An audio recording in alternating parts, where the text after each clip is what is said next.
दिल्ली में अगले 2-3 दिनों तक प्रदूषण बहुत खराब श्रेणी में रहने की संभावना, स्पेशल टास्क फोर्स का हुआ गठन। दिल्ली सहित पूरे एनसीआर क्षेत्र में लोग प्रदूषण से परेशान हैं। सरकारों के तमाम प्रयासों के बावजूद भी जनता को कोई राहत मिलती नहीं दिख रही है। इस बीच दिल्ली के पर्यावरण मंत्री गोपाल राय ने जो बताया है उससे लोगों की चिंता थोड़ी और बढ़ सकती है। गोपाल राय ने आज कहा कि अभी जो स्थिति बन रही है उससे संभावना बन रही है कि अगले 2-3 दिनों तक प्रदूषण बहुत खराब श्रेणी में रहने की संभावना है। अभी जो वर्तमान समय में जो स्थिति है प्रदूषण की, उसको लेकर के हमने अलग अलग जो एक्सपर्ट्स की ओपिनियन है उस पर डिस्कस किया। अभी जो स्थिति जो दिख रही है उसमें ऐसी संभावना बन रही है कि अभी अगले 2-3 दिनों तक ये वेरी पुअर कैटेगरी में ही रहने की संभावना है। क्योंकि अगर देखें तो कल का जो प्रेडिक्शन है, तो कल का प्रेडिक्शन में हवा की स्पीड जो है वो 4 से 8 यानी लो में ही रहने की स्थिति में अनुमान लग रहा है। 18 तारीख को भी देखें तो उस दिन भी 6 से 7 ही स्पीड है।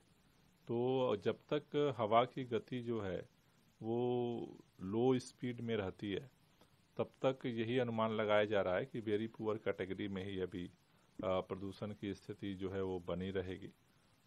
उसको देखते हुए अभी आज ये निर्णय हुआ कि जो ग्रैब के नियम हैं उनको जो है ज़मीनी स्तर पे इम्प्लीमेंटेशन के लिए जो है मॉनिटरिंग को और जो है तेज किया जाए। चूँकि अपने हाथ में जो अभी है वो है कि जो सोर्सेज हैं उनको कैसे कंट्रोल किया जाए। उस मॉनिटरिंग के लिए आज हमने ये निर्णय लिया है कि एक 6 सदस्यीय जो है स्पेशल टास्क फोर्स का गठन किया गया है, जिसके इंचार्ज जो हैं वो स्पेशल सेक्रेटरी इन्वायरमेंट होंगे। उसमें स्पेशल कमिश्नर ट्रांसपोर्ट मेंबर होंगे, डीसीपी ट्रैफिक जो हेडक्वार्टर इंचार्ज हैं वो मेंबर होंगे, और डीसी हेडक्वार्टर राजस्व उसके मेंबर होंगे।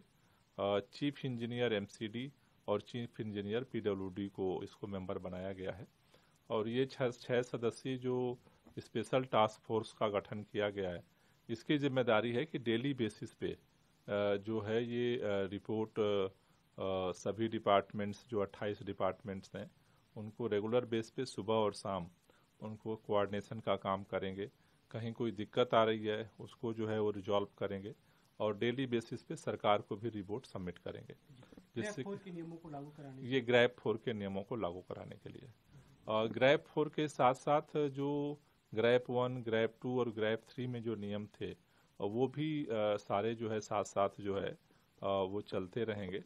अभी हमने ये भी समीक्षा की कि अभी तक किस किस डिपार्टमेंट ने क्या कार्रवाई की है ग्रैब 1 लगने के बाद से और ग्रैब 4 तक के जो, तो इसमें अभी जो रिपोर्ट आई है ट्रैफिक पुलिस और ट्रांसपोर्ट डिपार्टमेंट ने मिल करके करीब 6046 जो बॉर्डर पे जो गाड़ियां आ रही हैं जो प्रतिबंधित हैं उनको वापस किया। उसमें खास तौर से दिल्ली के अंदर जो प्रतिबंधित गाड़ियां इंटर कर गई थी 1316 जो है वो चालान ऐसे गाड़ियों का किया गया जो प्रतिबंधित थी। उसी तरह से जो BS3 और BS4 की गाड़ियों पर जो पेट्रोल BS3 और BS4 डीजल की गाड़ियों पे जो प्रतिबंध है उसमें 16,689 जो है वो गाड़ियों का चालान किया गया है। उसी तरह से अब तक जो है जो PUC चेकिंग का अभियान चल रहा है उसमें लागू होने के बाद से जो है करीब 19,227 PUC चेकिंग का अभियान चला है। और ओपन बर्निंग में अभी तक 154 जो है चालान हुए हैं, जिसमें से करीब 4 लाख का जो है वो जुर्माना अलग अलग जगहों पे लगाया गया है। कंस्ट्रक्शन साइट्स पे जो है वो 3,895 इंस्पेक्शन अभी तक हुए हैं और 1,85,00,000 का जुर्माना लगाया गया है। दिल्ली के अंदर जो पराली गलाने के लिए बायो डीकम्पोजर का जो छिड़काव हो रहा था वो करीब 2,500 से ज़्यादा जो है एकड़ खेत में छिड़काव हो चुका है। और हमारा अब तेजी के साथ, चूंकि समय अब कम है तो तेजी के साथ टीमें जो हैं फील्ड में काम कर रही हैं। तो ये सारे जो अब तक जो हुए हैं उसकी आज हमने समीक्षा की है और आगे इसको कंटिन्यूअस जो है इसको जारी रखा जाए, इसके लिए ये स्पेशल टास्क फोर्स का गठन किया। Bureau report, team ANN news.